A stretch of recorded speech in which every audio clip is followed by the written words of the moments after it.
Hey there, Touch Designer developers. Jack DeLaura here with the Interactive and Immersive HQ. In this video, we're going to work with Particles GPU, the compute shader-based Tox that comes with the palette in Touch Designer, to build this cool three-dimensional particle system based effect, which is going to utilize some of the new features that Particles GPU was updated with last year with the 2022 release. We're going to look at, if we head into the project here, we're going to look at some things like adding forces, working with the usual particle source geometry that we would have seen in some of the previous versions of this, and then also some post effects and some other things under the hood to generate this cool effect. So with that, let's jump into putting this together. So starting with a blank network, let's go ahead and add the Particles GPU Tox. We're going to work backwards a little bit with this one so that you can really see how the changes that we're making will impact the particle system that we're generating. So first of all, you're going to need to open up the palette if you don't have it open already. So you can do that by hitting Control B on the keyboard or Command B if you're on the Mac. Then we'll head to the Tools category and scroll down a little bit here until you find the Particles GPU operator, which you can then click and drag onto the network. So in the latest version, you should see a bunch of leaves falling within this kind of cube shape, which is the boundary of the space that we are generating this particle simulation. We've got a bunch of parameters and inputs and outputs. So I think we'll approach this by first working on generating the particle source, which is the geometry that is generating the particles that we see in our little simulation here. And then we'll work on adding some forces in and then tweaking the visual aesthetic of our particle system, and finally finishing up with post effects.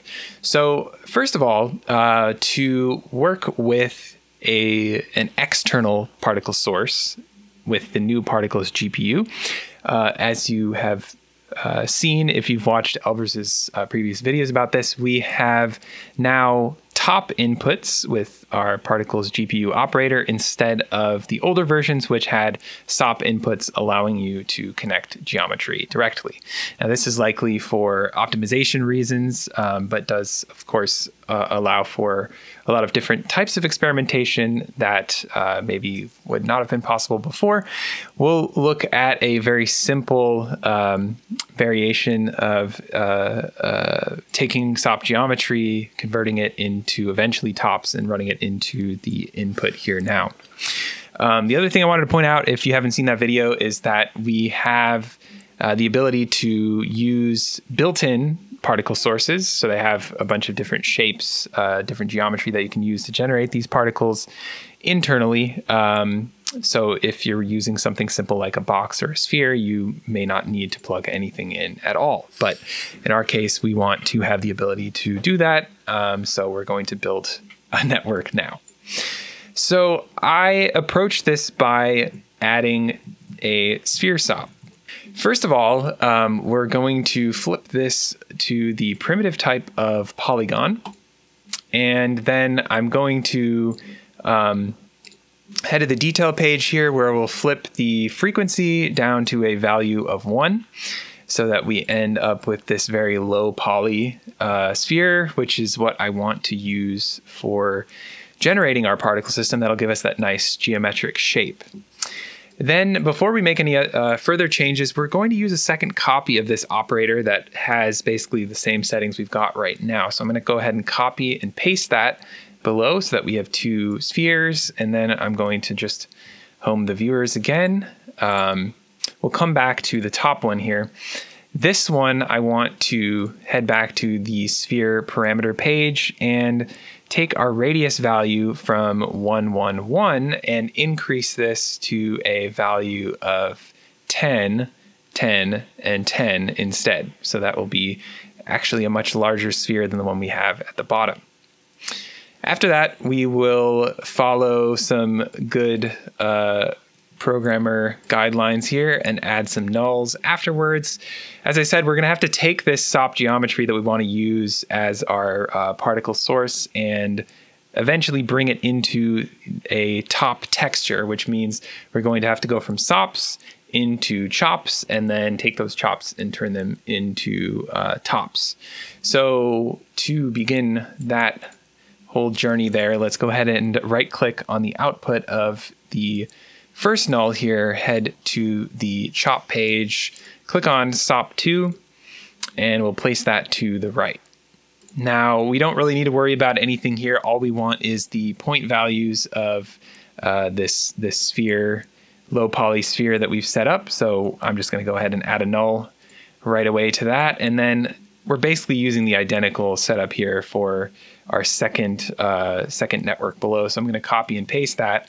And then I want to make sure to point this second SOP2 to look at the second null that we have here. So I'm going to do that by clicking and dragging on null to bring it over top of the SOP2 number 2, and then letting go on top of it, which will set the SOP parameter here to the null2 operator. So great, those are pointing at the correct operators. And now we're going to scoot that again over to the left. And we're going to take these two chops and bring them into top textures. So I'm going to right click on the output of the null number 3 here. And then I'll grab a top from the top page. I want the chop2 top, and we'll place that over here to the right. Now, we have 3 channels of information. We're currently not really paying attention to all of those. So I want to change our data format here to RGB to bring in all 3 channels of information. I'm going to leave it at row per channel set cropped, and again, leave that last setting there alone as well.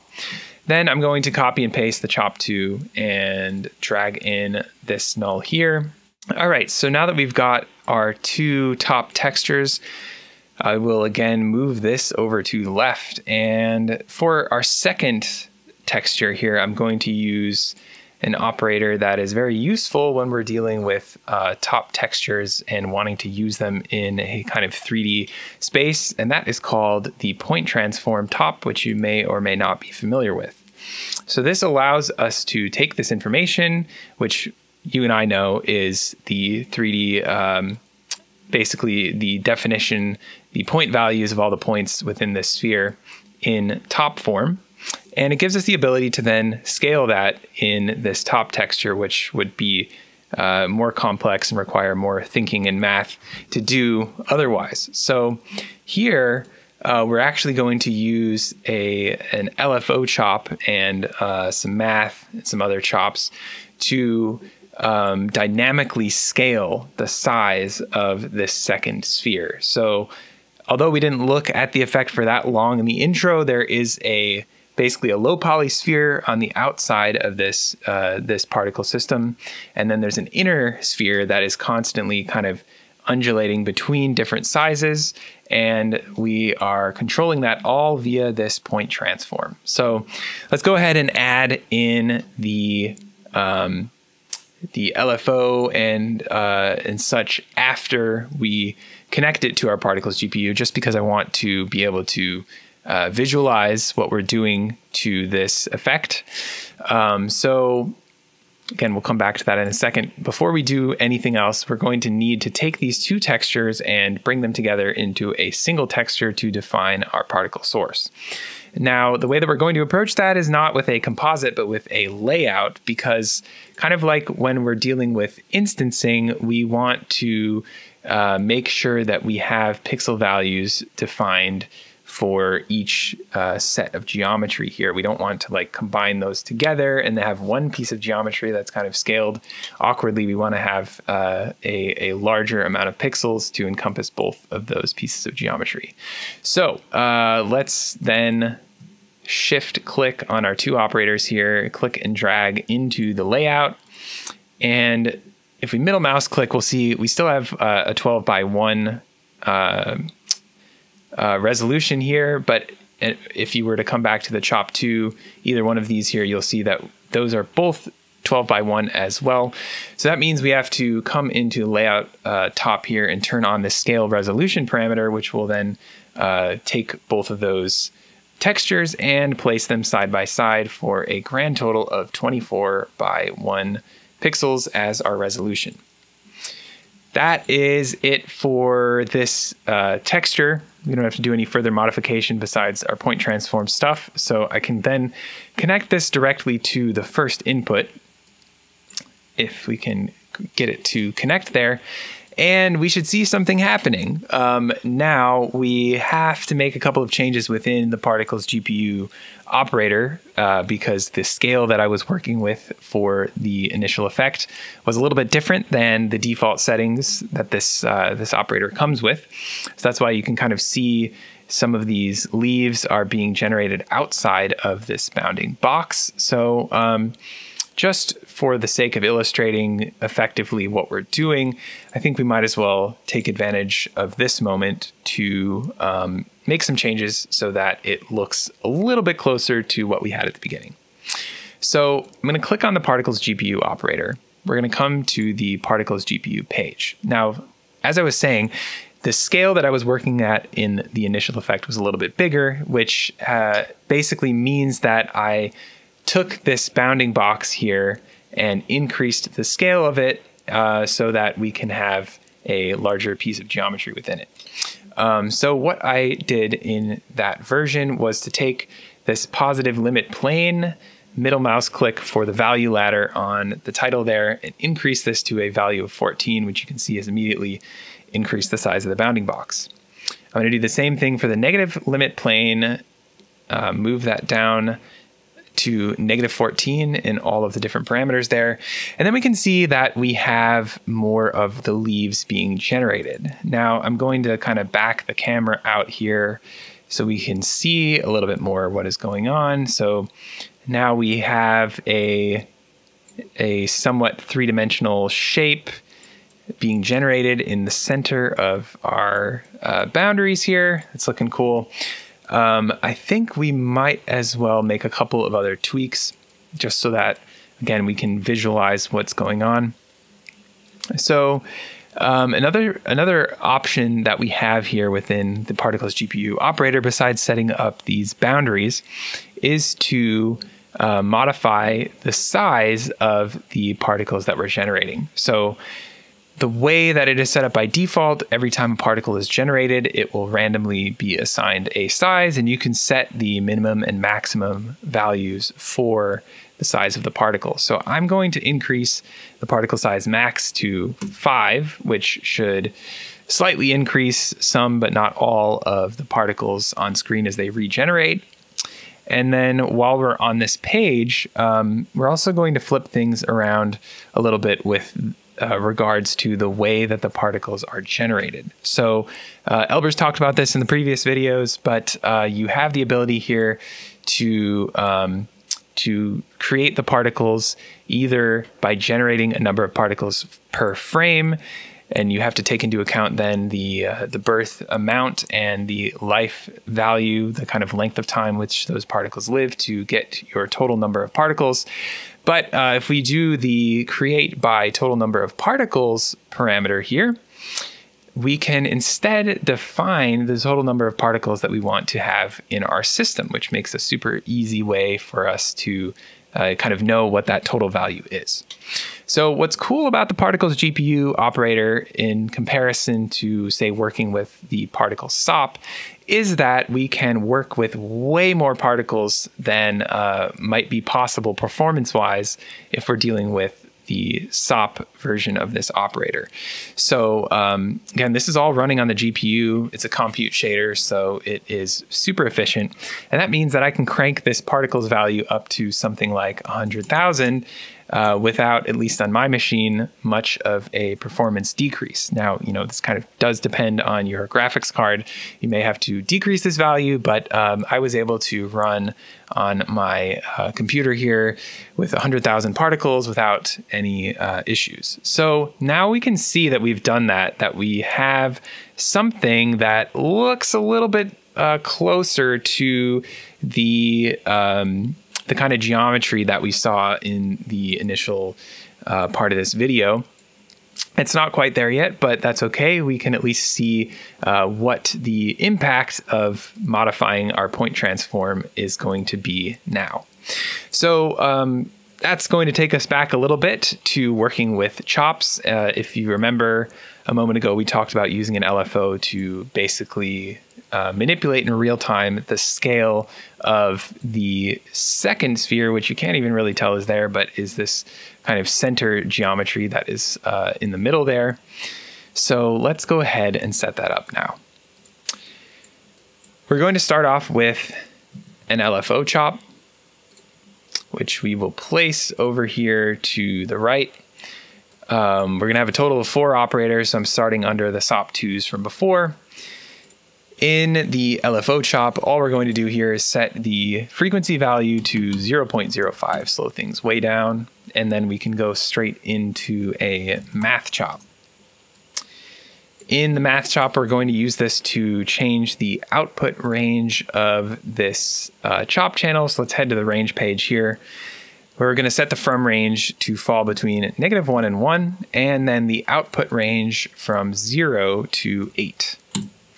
So basically, we're trying to scale this between values of 0 and 8. And if you remember, our larger sphere, which is the kind of large geometry that we're seeing here, is has a scale value of 10. So it's going to kind of scale, undulate from very small to not quite the size of that outer sphere, so that they don't ever quite overlap. After that, we're going to use a limit chop, which we're going to use to quantize the values coming out of this chop channel, which will give us a steppier kind of increase of our values instead of a smooth increase. So I'm going to come to the quantize page. I'll turn quantize value to round. We'll set the value step here to 2. And then what we should see is over time, this value jumps up by a value of 2 and gives us a nice steppy kind of output. Then I will add a null here, and although we were kind of not naming our nulls above, which I would highly recommend that you do as a good practice, as something you should do as a good programmer, we're going to do it here and call this null scale, because we're going to use this to scale the point or the geometry, the texture rather, that contains the information for the geometry within the point transform. So I will make a chop reference by clicking on the viewer active switch in the bottom right, click and drag from this channel to our uniform scale parameter in the point transform top.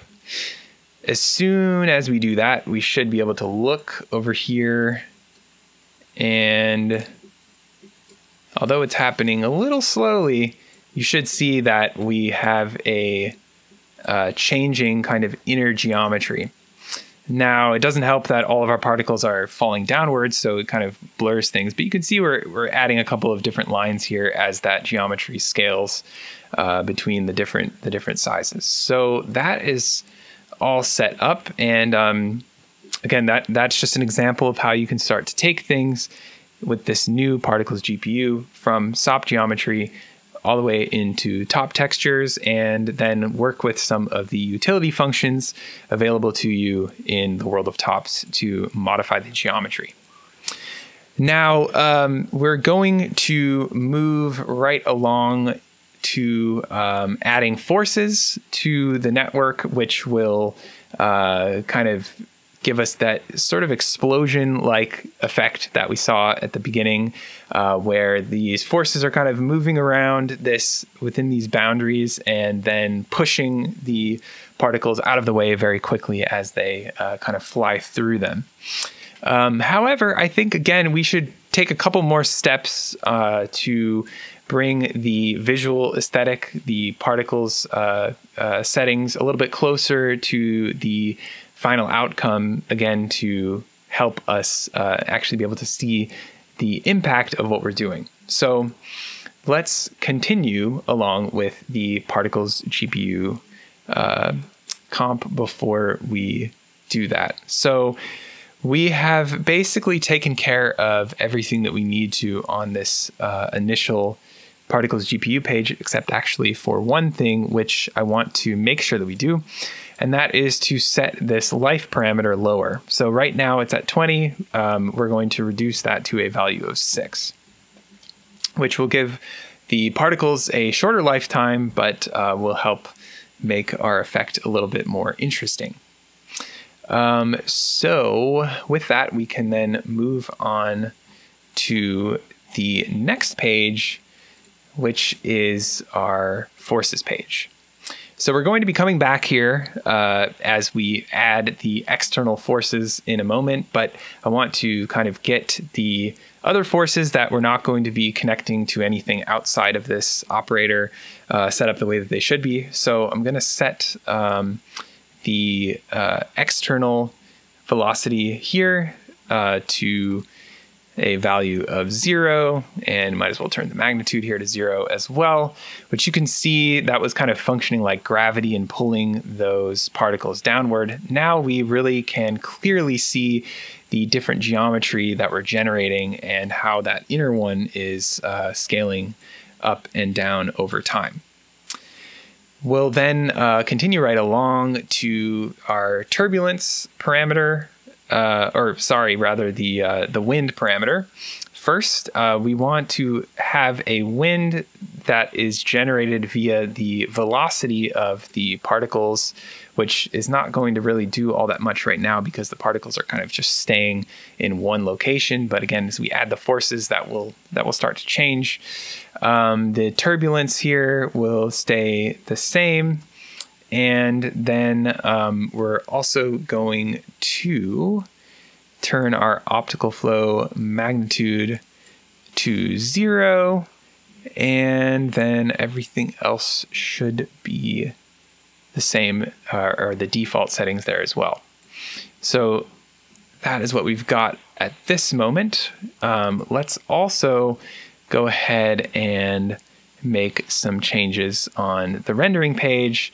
And we'll also dive into the materials too, so we don't have to look at leaves anymore. So on the render page, we get to choose some settings as to how our particles are being rendered. We have a fade in and fade out built in, which is super convenient, which is something normally when you're working with SOPs, you have to kind of build the functionality yourself, but it's all built in here. I'm going to increase the value of the fade in to 0.15, leave the fade out at 1, and then we don't have much color in our particles yet, so we will come back to this color setting in a moment. One other thing I want to do here is set the compositing mode, which again, you might have seen if you've watched some of the previous videos about this, but this allows us to modify how these particles, as they're being layered together, are composited and how the alpha channels will function. You can kind of see that some of these, we can see the outline of the leaves, like the total scale of that piece of geometry, instead of them being kind of transparently overlapped with one another. And if we change this compositing mode here to discard alpha, you can see that then we have something that looks maybe more like we'd expect, where we just have the leaf texture and then the transparent edge around it, and all of those things are kind of composited together and layering as you might expect. But again, we're not going to be dealing with leaves, so that is going to change a little bit.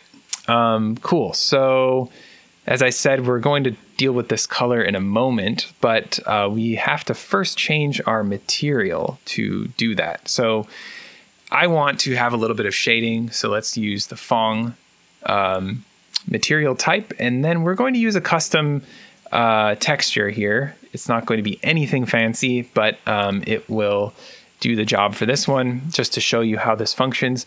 So if we hit custom, we'll see right away that we just have a bunch of squares. And instead we want to use circles. And again, you could use the built-in circle texture, but just to show you how you can work with an external texture map, let's go ahead and add a circle top to the network right here. And then we're going to drag that right into our particle texture map parameter. Now if we zoom in, we have a bunch of circles instead of squares. So that's a little bit more interesting, but what is cool about this, and maybe is not as flexible if you were to use some of the built-in options, is that you can then, modify things like softness to change how the edge of that circle works. You'd have to then also play with the compositing settings that we just dealt with to get that soft edge. But the point that I'm trying to make is that you can tweak all of this this texture that is generating or being applied to the different particles very easily, and then connect that to LFOs or any kind of chop channels you want. It's very customizable, as are all things in Touch. So that is looking good. Let's then head back to the render page, where we're going to, again, deal with adding a little bit of color. So I'm going to set the color here to color type velocity lookup. And that is going to point to a color lookup chop called null color, which is actually inside of the Particles GPU operator. So if we click the little arrow here on the right, that will jump to that particular operator so that we can inspect it a little bit more. So essentially we have a pattern chop, which defines some nice smooth sine waves and cosine waves for the RGB channels. And then we have a fourth channel added for alpha.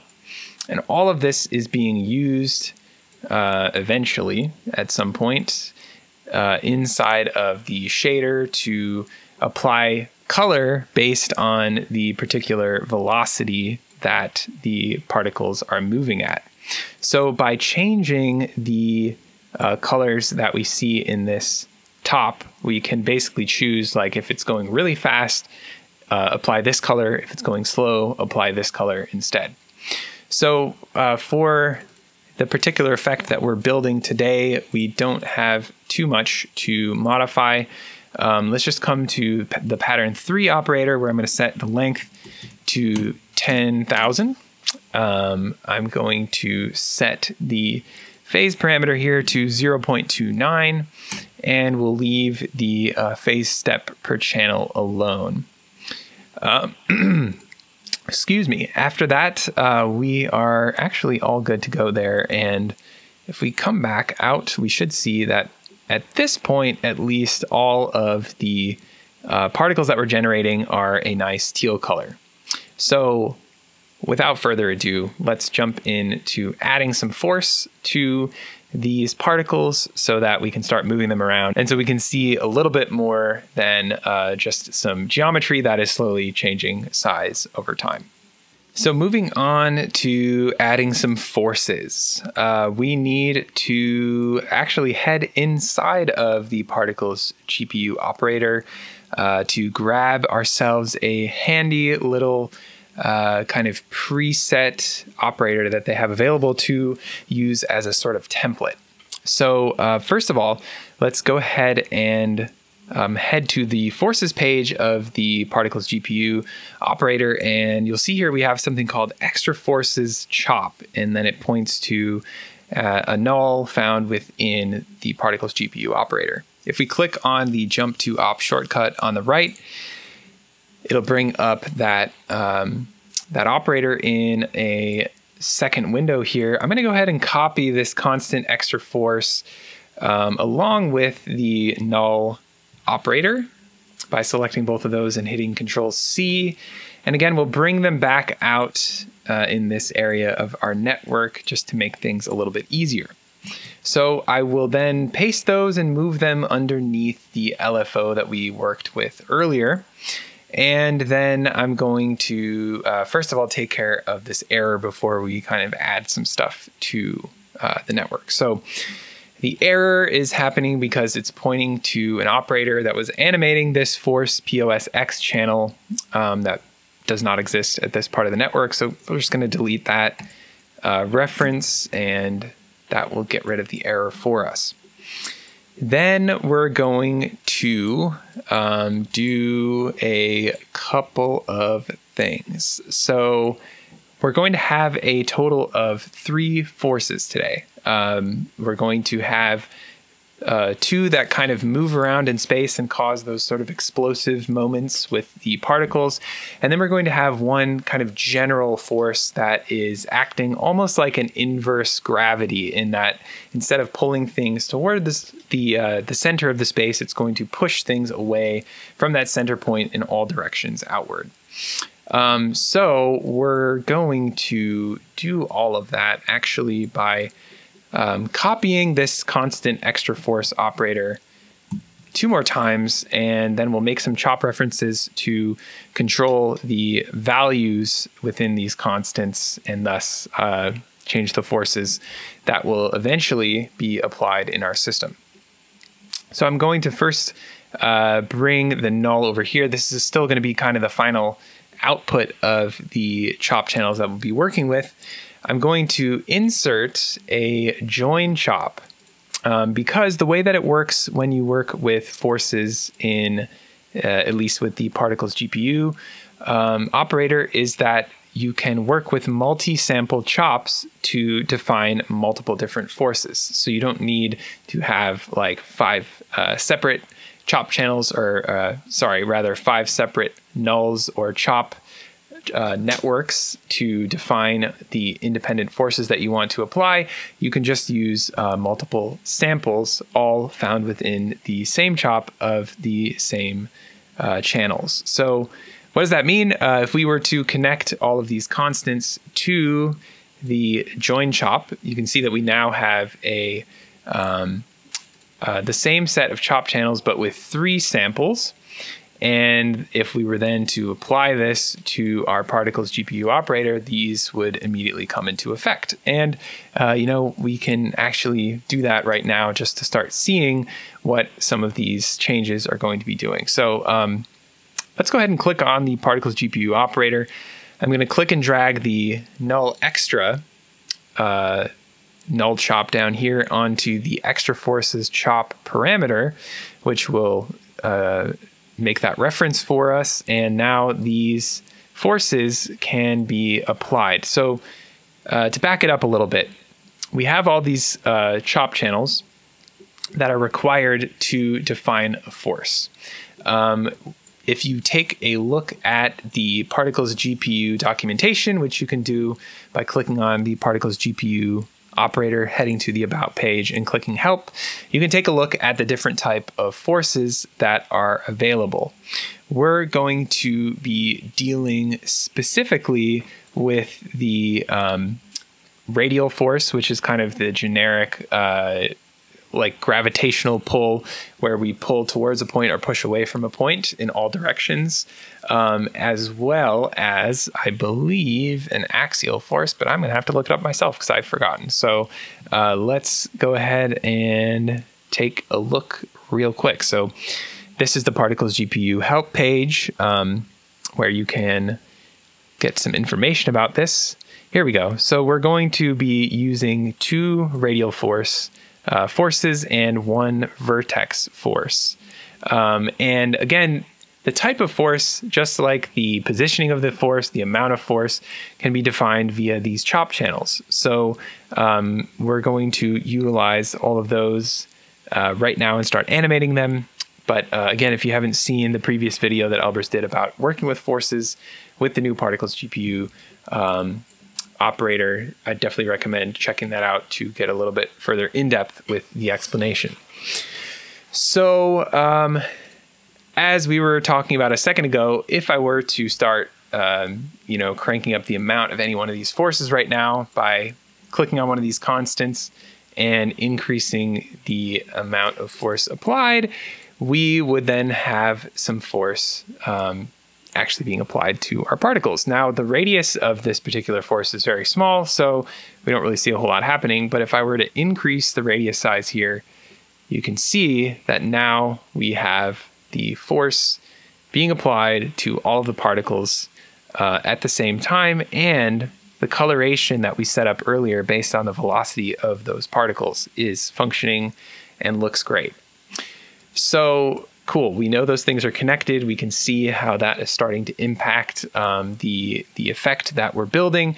Let's continue on by adding some LFO chops to, or actually some noise chops to modify the values of the different forces that we have available.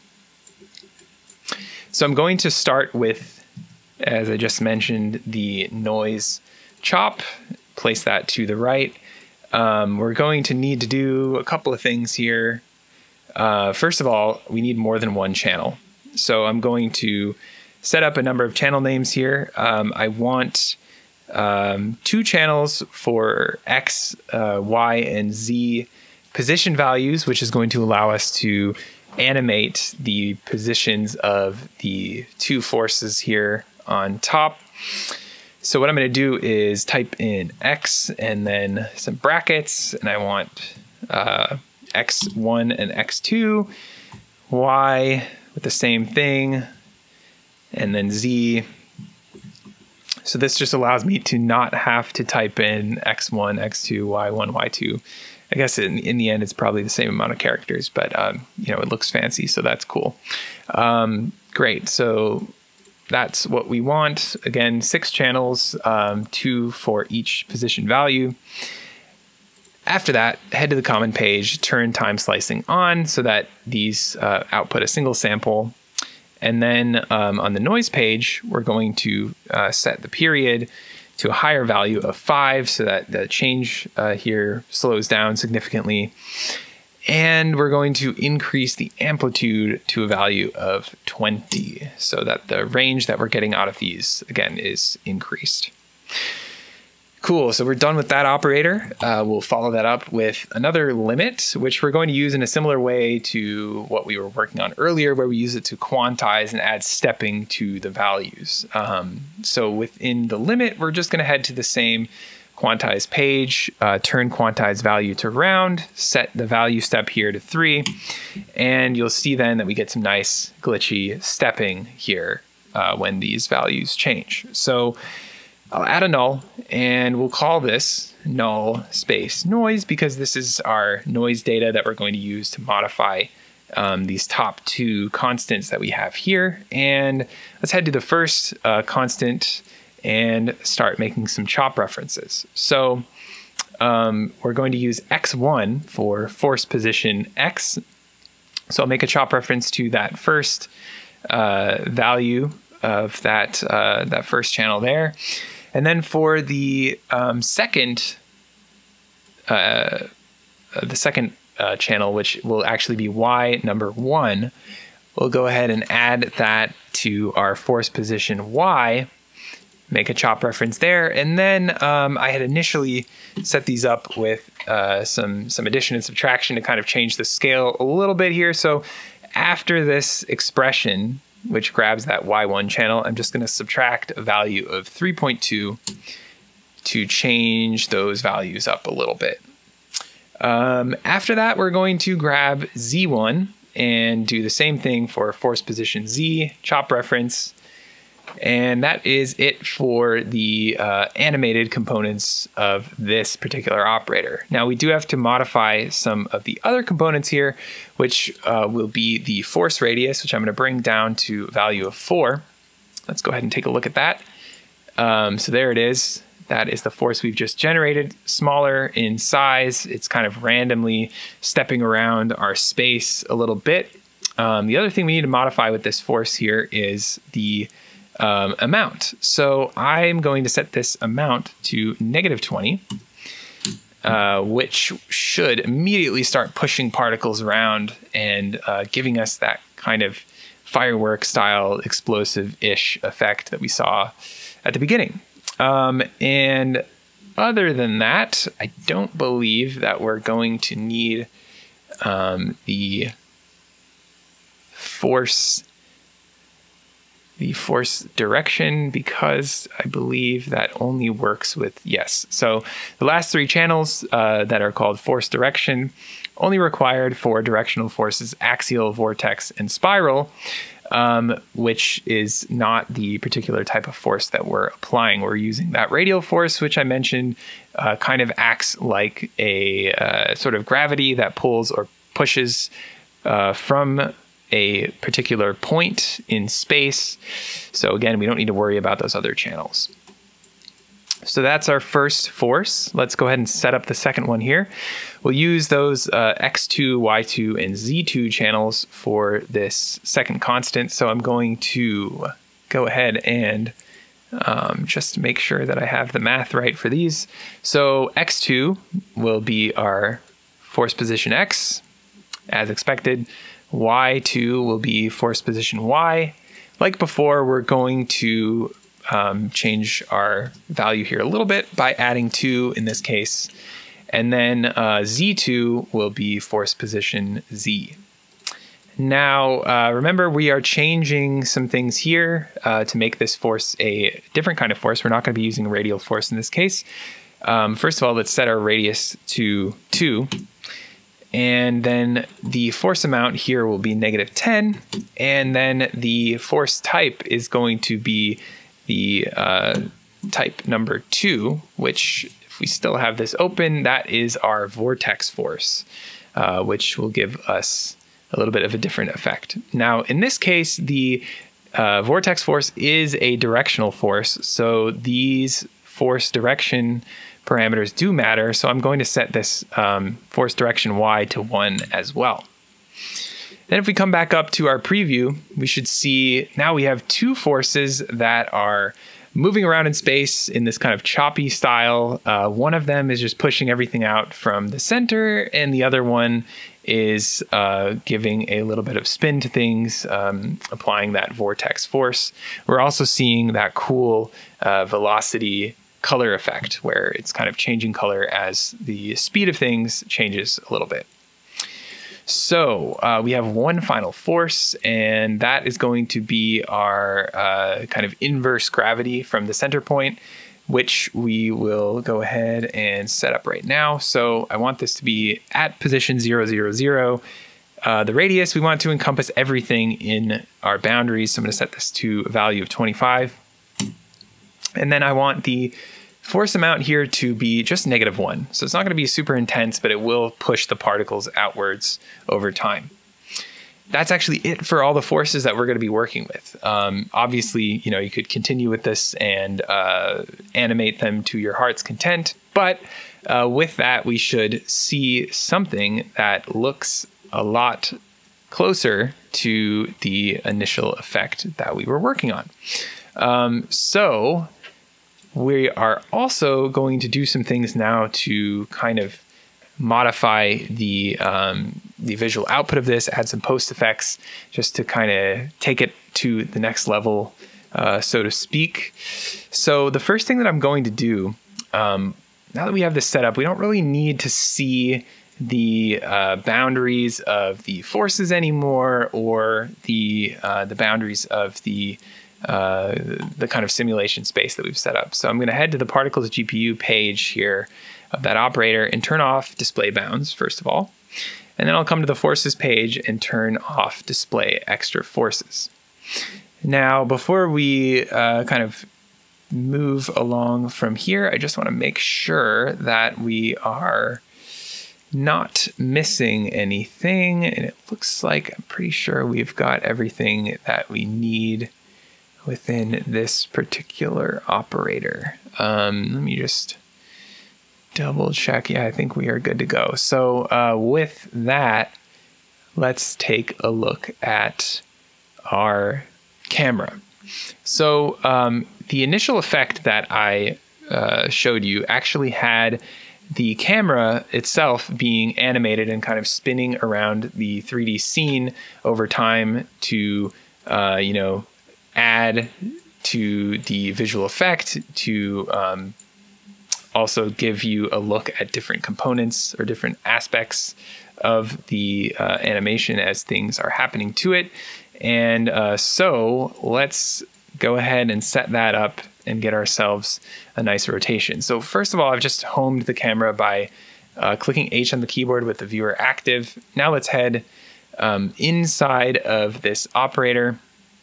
Actually, the easiest way is just to click the render page and see that we have the camera operator here.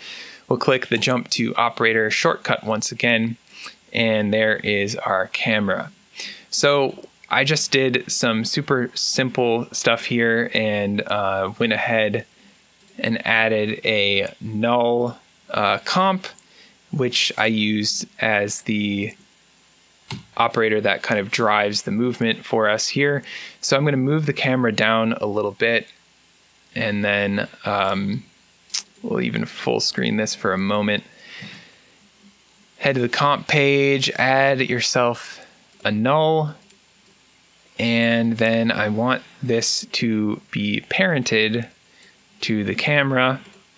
Within the null here, all we have to do is set up a simple ABS time.seconds value in the rotation, and that will allow us to rotate our camera view without kind of messing with any of the settings within the camera itself. So I'm going to type in the expression ABS time.seconds here. Remember, that's capital T, and multiply that by 5, which we should see, if we head back up a level, is immediately causing our little animation in our scene here to rotate. So that's looking great. Now, before we move on to post effects, one more change I forgot to make. Let's change the life variance to a value of 2 to just give ourselves a little bit of variation in the amount of time that our particles are appearing on screen. So with that, it is good time as any to jump into the world of post effects, which we're going to keep things very simple in today, but effective, hopefully, to make this even more interesting. I'm going to right click on this first output here, which gives us the rendered output of our scene, and add a constant, which I'm not actually going to do anything with other than to bump our pixel format here up to 16-bit fixed.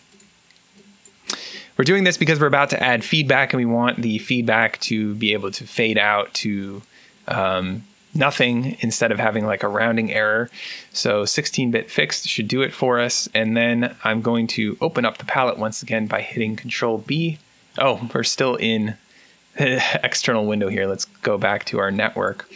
There we go. There's our palette and the constant that I just added.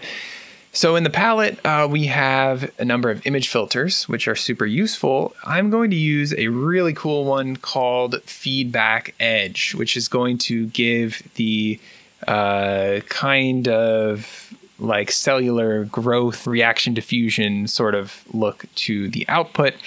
Let's go ahead and connect the constant directly to the feedback edge. And then we have a couple of parameters to tweak there. I want to, first of all, deal with the edge color. So we're using an edge function, which has a color applied to it. And I'm just going to bump up the blue channel here to 0.14, which shifts this a little bit more into the kind of wine-colored purple direction. I'm going to bump up the edge strength here to 1, which you can see has added a little bit more color to the scene. The hue shift down here, I'm going to set to -3. And then the dry wet mix, we're going to leave the same. It looks like we're all good there. So that, once we composite in, let's go ahead and composite in a background now so you can see the impact of that in all of its glory. So I'm going to add a constant in now, another one, which is going to be used for comping a background in, as well as flipping our pixel format back to 8-bit fixed. So first of all, let's set the color here to black. Then let's head to the output page and set the operation here to under. And finally, the common page will set the pixel format to 8-bit fixed. With that, we can add a null and look at our results. So there we go. Really, I think one of the stars of the show, besides the really cool Particles GPU operator that we have available to us, the feedback edge operator in conjunction with the Particles GPU output gives this really interesting sun flare kind of look, where it looks much more like flames or something than a bunch of little circles moving around in space. So this is just to show you that, first of all, that Particles GPU is very cool and can do a lot of interesting stuff. Highly recommend continuing to explore with this on your own, but also that you shouldn't shy away from working with post effects. I know that, it's not maybe as cool as, programming it within the system itself sometimes, but it really can add some interesting stuff to your output that might not be possible to achieve or to achieve simply in another way. So with that, I hope you have enjoyed putting this effect together. Looking forward to seeing you in the next video. Thanks so much for watching. Hey guys, thanks for watching. If you're serious about taking your touch designer and interactive skills to the next level, I highly recommend you check out the Interactive and Immersive HQ Pro. It's the only educational resource and community of its kind for touch designer and interactive professionals. You can learn more by checking out the link in the description. And if you like this video, don't forget to hit that like button. And if you're new here, don't forget to hit subscribe and the little bell icon for more awesome free content.